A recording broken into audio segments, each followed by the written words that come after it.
Bonjour, c'est Wanderer. Bienvenue pour ce deuxième podcast. Dans ce podcast, on va parler d'évolution spirituelle. Certains maîtres vous parlent de l'importance d'évoluer spirituellement. D'autres, au contraire, vous disent que l'évolution personnelle et spirituelle est une hérésie, car nous sommes déjà tout et que tu es déjà tout. Il ne s'agit donc pas d'évoluer pour être quelque chose de différent de ce que tu es déjà. Pour eux, il n'y a donc pas d'évolution spirituelle. Nous pouvons donc nous demander si évoluer spirituellement est une bonne chose ou que l'idée de penser pouvoir évoluer spirituellement n'a pas de sens. En réalité, ces deux visions qui semblent si opposées sont très proches. Elles ne s'opposent que par les égos de celles qui les proposent. En effet, il n'y a pas de différence, car ceux qui considèrent que nous sommes déjà des êtres parfaits proposent quand même des outils pour enlever tout ce qui nous empêche de nous rendre compte que nous sommes parfaits. À l'inverse, les personnes qui vous proposent des outils pour évoluer spirituellement ne prétendent pas que vous n'êtes pas déjà des êtres spirituels parfaits, simplement qu'il y a une différence entre ce que vous ressentez et ce que vous vibrez ici et maintenant et ce qu'est votre potentiel. Ainsi, il n'y a pas de différence entre ces deux approches, puisque oui, tu es une âme parfaite.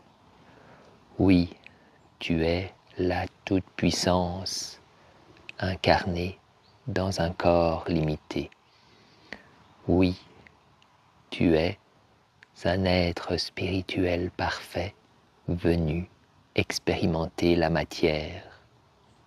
Mais, ici et maintenant, dans ce que tu ressens dans ta vie, tu n'as pas accès à cette perfection spirituelle. Tu as des blocages qui t'empêchent de la vivre. Sinon, tu n'écouterais sans doute pas cet audio, car tu vivrais ta perfection spirituelle à chaque instant. Donc, oui, tu es parfait. Mais, oui, tu as besoin de nettoyer ce qui empêche ta perfection et ta toute-puissance de s'incarner pleinement dans ta vie, ici et maintenant. Il est temps de sortir de ce débat stérile qui consiste à dire qu'il est bon ou pas bon d'évoluer spirituellement, que le développement personnel est une hérésie ou le meilleur des outils. En réalité, le développement personnel et le développement spirituel est partout. Même les personnes qui semblent être totalement dans la matière et l'incarnation, ces personnes se développent de façon personnelle et spirituelle. Elles suivent simplement un chemin différent. Il est ainsi important pour toi de trouver les outils qui vont te permettre de te reconnecter à la toute-puissance et la perfection spirituelle que tu es. Pour cela, il est très important que tu découvres les outils dont tu as réellement besoin. Beaucoup de maîtres ou d'enseignants essayeront de t'imposer leur manière de voir, essayeront de te faire croire que leurs outils sont les seuls qui permettent la juste évolution, que cette évolution passe par enlever les blocages qui te permettent de voir ta perfection ou te permettent d'évoluer jusqu'à cette perfection. Mais même si pour la personne qui a utilisé ces outils pour se développer, eh bien forcément pour elle ces outils sont les meilleurs et ainsi elle va essayer de t'imposer sa vision. Surtout pour, bien sûr, que tu suives ses enseignements et que tu achètes ce qu'elle te propose. Il est possible que les outils qu'elle te propose soient les plus adaptés pour toi et te permettent de gagner beaucoup de temps dans ton évolution, te permettent de te reconnecter à la toute-puissance que tu es de manière bien plus rapide. Cependant, il est également probable que ces outils ne soient pas ceux qui sont adaptés pour toi. Ils peuvent l'être pour la personne qui les enseigne, ils peuvent l'être pour ton voisin, mais ils ne le seront pas forcément pour toi. Ce n'est pas parce que des outils ont aidé des milliers de personnes qu'ils vont forcément pouvoir t'aider toi. Surtout si tu es une âme incarnée particulière, surtout si tu as des particularités dans tes vibrations, dans ton énergie, dans ton approche spirituelle. Essayer de rentrer dans un moule ne t'aidera pas à avancer, même si ce moule est un moule spirituel, même si ce moule est un moule de développement personnel. Le yoga peut aider et a aidé des milliards de personnes à évoluer. Et encore, il existe énormément de formes différentes de yoga adaptées à chaque type de personne. Mais peut-être que le yoga n'est pas adapté pour toi. La religion a pu aider à évoluer pour certaines personnes et en a bloqué d'autres. Tout comme la vision du Tao a été extrêmement bénéfique pour l'évolution de certains, mais en a bloqué d'autres. Dans le monde actuel, dans la société moderne, il y a bien davantage d'approches et de techniques, chaque maître créant sa propre approche, créant ses propres outils et cherchant à les présenter au maximum de monde. L'avantage, c'est que tu as ainsi accès à un grand nombre d'outils différents. Tu peux ainsi trouver ceux qui te correspondent vraiment. La difficulté, c'est que chaque maître essayant d'imposer ses outils, souvent par des moyens de marketing et d'émotion, tu peux te retrouver à acheter et à vouloir suivre des outils qui ne te correspondent absolument pas, simplement parce qu'ils t'auront obligé à prendre ces outils. Ce ne sera pas réellement obligé, bien entendu, mais ils auront touché ta corde émotionnelle qui t'aura fait acheter ces outils et ensuite tu voudras les appliquer, même s'ils ne te correspondent pas. C'est pourquoi il est très important de te connecter avant tout à ton cœur et à ton ressenti. Quand tu vois une vidéo, quand tu lis un livre, quand tu entends un maître parler de son approche, qu'est-ce qui résonne en toi?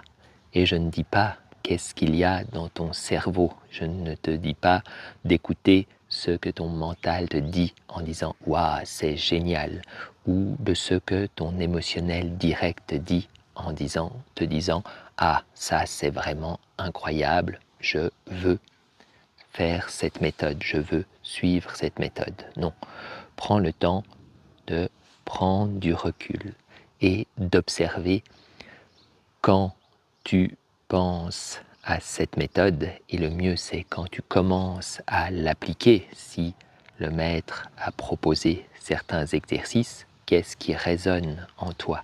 Qu'est-ce qui sonne dans ton cœur et dans ton corps une fois sorti de ce côté émotionnel?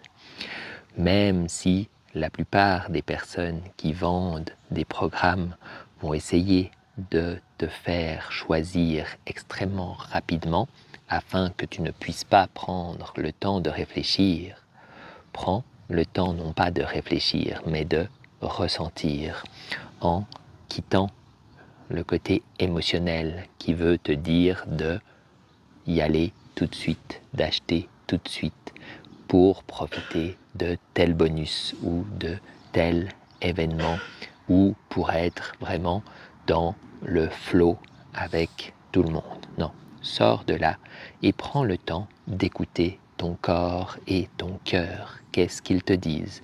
Est-ce qu'ils te disent que cette approche est celle qui est idéale pour toi? Si oui, alors vas-y et applique-la, car alors cela va t'aider à te retrouver, à te connecter. Et si tu sens quelque chose qui bloque, n'hésite pas à en parler à celui qui enseigne la technique et à changer et à transformer ce qui ne te convient pas afin que ça te convienne. Mais aussi, peut-être que quand tu vas aller plus loin, tu vas sentir que ce n'est pas pour toi. N'essaye pas de forcer. Eh bien, maintenant, il y a toujours possibilité, quand on parle du côté financier, de te faire rembourser, mais surtout, il n'est pas nécessaire d'essayer de se forcer à aller dans quelque chose qui ne nous convient pas, même si la discipline est importante. Mais il est différent de se rendre compte que quelque chose nous parle, même si notre mental nous pousse à faire autre chose, mais on sent dans notre corps que c'est bon pour nous. C'est différent de sentir que quelque chose n'est pas totalement aligné avec nos vibrations. Et à ce moment-là, eh bien, chercher d'autres outils ou en modifiant les outils qu'on t'a proposés afin qu'ils correspondent mieux à tes besoins. Si tu as besoin, tu peux eh bien, chercher des personnes qui ne vont pas t'imposer une manière de voir, mais travailler avec toi pour que tu puisses eh bien, découvrir les approches qui te conviennent. Il va s'agir de personnes suffisamment éveillées pour t'aider à illuminer les chemins, mais pas te dire que tel chemin ou tel chemin est le bon. Simplement te permettre de voir quels sont les chemins et t'aider à choisir le chemin qui te correspond. Il existe un grand nombre de maîtres qui ont ces connaissances et cette illumination. Cependant, ces derniers sont souvent moins visibles car ils ne cherchent pas à imposer leur manière de voir, ils ne cherchent pas à imposer leurs produits afin de les vendre au plus grand nombre. Ils sont juste là, disponibles pour les personnes qui, eh bien, ont besoin de cet accompagnement et sont suffisamment évolués dans leur chemin actuel pour se rendre compte qu'ils ont besoin d'un accompagnement qui leur éclairera le chemin et pas un accompagnement qui leur dira, qui leur imposera leur chemin. Si tu as des questions ou besoin d'aller plus loin, eh bien, laisse un commentaire sous ce podcast. Ou alors, tu peux également t'adresser directement à Wanderer et Marina afin qu'ils puissent te répondre ou me transmettre la question. Je me ferai alors un plaisir de te répondre pour t'aider à trouver le chemin et les outils qui te correspondent vraiment. Voilà qui termine ce deuxième podcast. Je te dis à la semaine prochaine pour troisième podcast où on va aller plus dans une approche pratique. Passe une excellente semaine. Sois béni et que la grâce accompagne chacun de tes gestes, chacune de tes actions, chacun de ces instants. Comme le dit l'un de mes amis, chaque instant est un cadeau, alors profites-en bien.